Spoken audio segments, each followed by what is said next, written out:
이번 참사는 여러 면에서 4년 전에 있었던 전남 장성 요양병원 화재와 비슷합니다. 특히 당시 화재 이후 병원 내 환자복이나 매트리스 등을 불에 타지 않는 소재로 바꿔야 한다는 지적이 끊이지 않았죠. 하지만 변한 건 없었습니다. 윤정식 기자입니다. 소방대원들은 신고가 된 지 3분 만에 도착했습니다. 불길은 1층만 태우고 2시간여 만에 잡혔습니다.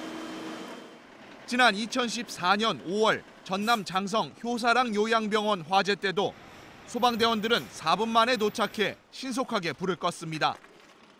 하지만 4년 전에는 21명, 이번에는 37명의 희생자가 나왔습니다.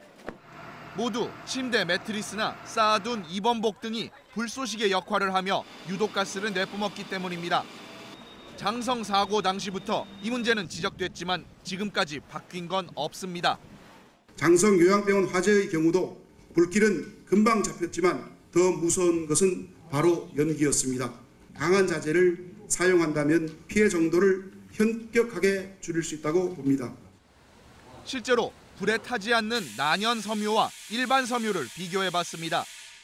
일반 섬유는 소화기 없이는 계속 불에 타는 반면 난연 섬유는 그을음만 남았습니다. 환자복이나 침대 커버 등이 난연 섬유였다면 피해를 훨씬 줄일 수 있었던 겁니다. 현행 소방법은 의료기관의 경우 커튼류만 난연 섬유 사용을 강제하고 있습니다. 이 때문에 영국이나 미국처럼 환자복까지 난연 섬유 사용을 의무화해야 한다는 목소리가 높습니다. JTBC 윤정식입니다.